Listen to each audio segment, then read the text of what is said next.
Nabi tidak merah mukanya, Nabi tidak marah, Nabi tidak berkata-kata kasar, Nabi tidak sedikit pun merasa dipermalukan di depan tamu, dan Nabi semua bersikap bijak di situ.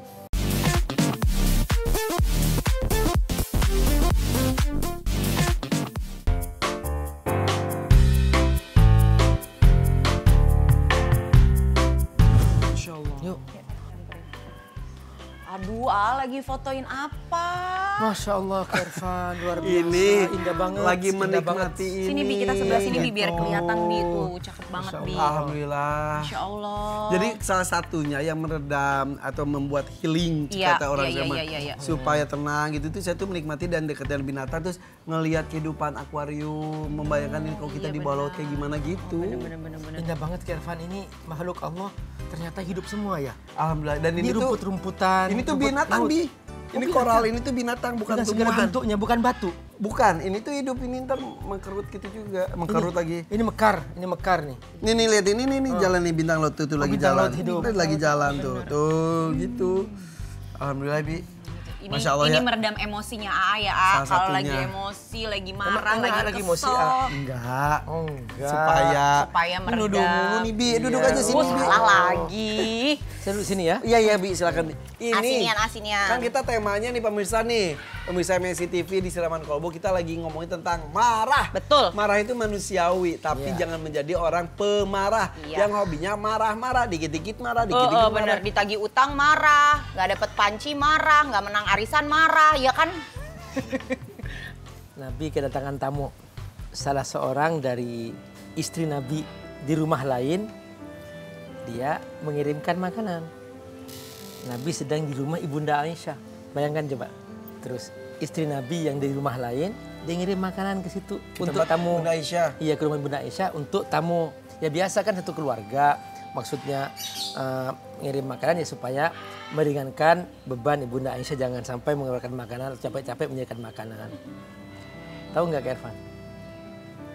Langsung Ibunda Aisyah mengambil semua makanan itu, dilempar. Pecah semua piringnya. Iya. Nabi diam. Satu kata pun Nabi tidak berkata-kata apa. Nabi hanya mengambil pecahan-pecahan itu semua, dimasukin dalam tempat khusus. Lalu kemudian Nabi mengumpulkan makanan-makanan yang tumpah itu dalam makanan, diletakkan di tempat khusus. Jadi Nabi segera mengambil piring yang baru yang belum pecah, lalu suruh kembalikan kepada istri Nabi yang mengirimkan makanan itu tadi itu, supaya dia tidak merasa sama sekali bahwa ada masalah di sini. Dan Nabi hanya memberitahukan kepada tamu itu, gharat umukum, ibu kalian sedang cemburu. Titik, selesai. Nabi tidak merah mukanya, Nabi tidak marah, Nabi tidak berkata-kata kasar, Nabi tidak sedikit pun merasa dipermalukan di depan tamu, dan Nabi semua bersikap bijak di situ. Ini sikap Nabi luar biasa, Kak Irfan. Di dalamnya banyak pelajaran luar biasa. Pertama, bahwa kemampuan Nabi menahan marah. Bayangkan di depan tamu dipecahin barangnya, piringnya. Ini kemampuan Nabi menahan marah. Setelah itu tapi dimarahin nggak? Tidak sama sekali. Nabi hanya berkata gharat ummakum. Karena Nabi paham ini bagian dari cinta. Cemburu itu bagian dari cinta. Dan itu adalah fitrah wanita. Jadi setelah itu tapi Nabi Muhammad tidak menegur atau gimana? Tidak menegur sama sekali. Nabi hanya mengucapkan gharat ummukum. Dia sedang cemburu. Cemburu itu fitrah manusia. Cemburu itu cinta. Cemburu itu positif. Tuh. Jadi buat ibu-ibu di rumah boleh cemburu. Tapi bukan cemburuan. Iya sih, tapi memang fitrahnya mungkin wanita memang kalau cemburu tuh suka jadi emosi, suka ini jadi bukan marah. anjuran agar ibu-ibu cemburu. Iya. Tapi kemampuan seorang suami memahami. Tuh, jadi para suami juga harus paham kalau istri lagi cemburu, jangan ikut tabiat ngomel. istri. Ya Iya. kan, Bi?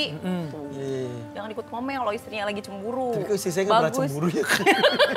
Berarti percaya sama AA, sisi positifnya gitu. Dan tidak ada makna di situ bahwa dia menghinakan suami di depan tamu. Dan seorang suami jangan merasa dihinakan oleh istrinya karena dia melemparkan makanan.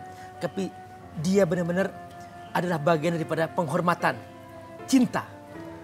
Jadi Intinya Nabi adalah tidak semua merasa malu cinta depan ya. tamu. Dia hanya berkata, warat ummukum. Itu sedang cemburu ibu kamu. Karena kan istri Nabi kan ibunda bagi orang-orang beriman. Makanya warat ummukum. Nabi, mau denger dong Bi ceritanya pada saat itu tuh ada kisahnya Nabi itu menegur seorang Muaz yang membaca bacaan sholat yang terlalu panjang ketika dia jadi imam. Yang mana? Ada ceritanya nih, makanya Abi mau cerita, aku mau denger kisahnya. Iya, benar Kak Irfan ada. Gimana sih, Bi? Betul, Jadi cara Masya Allah, negornya tuh gimana tuh Bi? Tedes ini menunjukkan dia Kak Irfan kayak punya tetangga. Dia suka baca Kak Irfan. Tahu. Coba-coba gimana Dikasih ceritanya? tahu sama kreatif. Iya, Jadi gitu Ceritanya panjangan jadinya. Bacaan sholatnya terlalu panjang pada saat Ditegur. jadi imam. Iya. Jadi gimana ceritanya? Jadi ada seorang sahabat, dia itu kan pedagang. Terus dia ngikat kendaraannya ya berupa kuda. Terus kemudian dia bergabung sholat berjamaah. Tahu-tahu imamnya kan Muaz bin Jabal radhiyallahu an. Nah, dia baca surah Al-Baqarah Kak Irfan, panjang banget. Gitu. dia juga punya kesibukan Kak Irfan. Coba bayangkan Kak Irfan, dia bermakmum kepada seorang imam baca Al-Baqarah Kak Irfan, ditunggu oleh tim kru untuk syuting misalnya kan. Udah gini aja nih. Iya begitu. Nah akhirnya tahu nggak? Dia langsung mufarokoh. Mufarokoh artinya dia pindah ke belakang sholat sendirian. Nah kan dalam bab fikih itu ada mufarokoh namanya. Karena dia tidak mampu mengikuti imam, maka dia memisahkan diri. Lalu kemudian sholat sendirian. Selesai sholat, sudah sahabat selesai sholat, ada cerita dari makmum yang pernah di samping makmum tadi itu. Datang ke Muaz, ya Muaz, ya tadi ada seorang makmum sholat bersama kita. Dia langsung mufarokoh pindah, dia sholat sendirian sampai selesai. Kata Muaz, huwa munafik, dia orang munafik. Akhirnya dilaporkan kepada Nabi. Dipanggillah sahabat yang tadi itu memisahkan diri tadi itu. Tanya oleh Nabi, kenapa kamu kok memisahkan diri dari sholat itu? Ya Rasulullah, aku seorang pedagang, aku sibuk, aku punya dagangan, aku harus menjaga toko, aku harus melayani orang pembeli. Dan Muaz membacakan surah yang panjang, surah Al-Baqarah.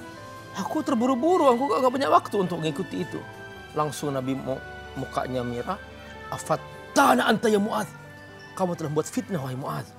Kalau kamu jadi imam dalam salat fardu, kamu harus tahu kondisi makmum kamu. Ada yang tua, ada yang dia juga sibuk, punya dagangan. Kamu harus tahu kondisi makmum kamu.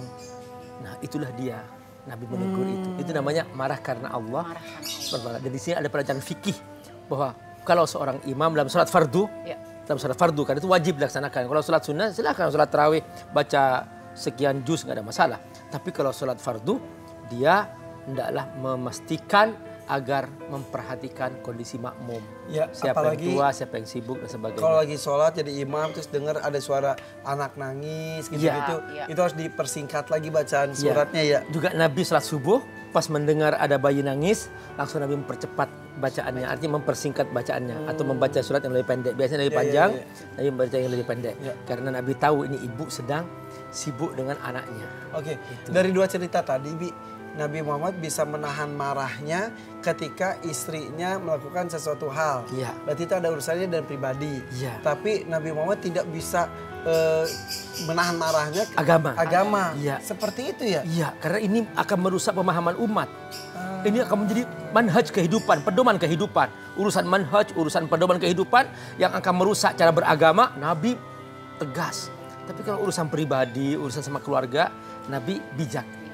Itu dia penting sekali. Berarti kita juga harus mencontoh yang seperti itu ya, A. Kita juga harus bisa meredam amarah kita ketika berkaitan dengan masalah pribadi. Tapi ketika berkaitan dengan agama, ketika berkaitan dengan Allah, kita boleh untuk marah. Iya. Tapi juga marahnya jangan sampai yang Berlebih-lebihan juga ya. Betul nggak, A? Setiap yang berlebih-lebihan tidak benar. Tapi marah itu kan emang hal yang wajar kan sebagai ungkapan manusia. kekecewaan. Betul kan ya? Allah juga marah kan? Allah juga marah kepada... Sebentar, Allah marah gimana? Iya kan Allah marah kepada hambanya yang dia berbuat dosa, durhaka, maksiat. Allah juga marah. Makanya Allah siapkan neraka bagi orang-orang yang tidak beriman. Bahkan Ya gitu. ada juga yang mungkin langsung diturunkan azabnya saat itu juga. Iya. Iya kan? Ya. Makanya jangan panggil kemurkaan Allah kan? Kalau Abi kalau Abi suka marah nggak? Seperti dalam hadis dikatakan ridho Allah fi ridhal walidain wa sukhtullah fi sukhdil walidain. Jadi keridhaan Allah dalam keridhaan orang tua dan kemurkaan Allah dalam kemurkaan orang tua. Artinya kalau kita membuat murka orang tua kita, Allah murka juga. Kalau kita membuat ridho orang tua kita, Allah juga ridho. Gitu. Tadi Deswita tanya kok Abi suka marah nggak? Manusiawi, Abi juga marah. Abi kalau marah gimana? Hah? Ih, enggak.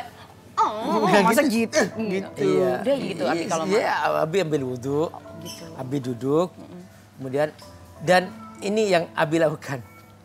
Ketika Abi suatu saat menegur istri Abi ini, Iya. Abi segera sadar. Pas marah itu langsung selesai itu mungkin mengatakan kata-kata yang kurang bagus, langsung Abi peluk. Setelah itu Abi cium tangan istri Abi dan minta maaf. Abi tadi kemasukan setan, gitu aja. Mohon maaf. Tapi istri Abi melakukan hal yang sama juga?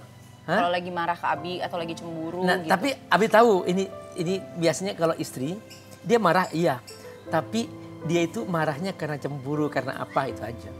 Maka dia biasa saja, dia tidak merasa bersalah. Iya, makanya Abi juga nggak merasa dimarahi. Nah, Abi paham seperti tadi itu. Oh iya sudah, berarti dia sedang cemburu. Emang istri Abi kok cemburu kalau lagi ngapain sih, Bi? Iya. Kok kita jadi bahasnya gitu? Jadi, Tapi emang kenapa kemana sih kalau Uma cemburu tuh? Dia bilang syuting di rumah Kak Irfan. Kok nggak pulang-pulang sih? Gitu. Iya, mesti ke rumah Kak Irfan gitu. Iya.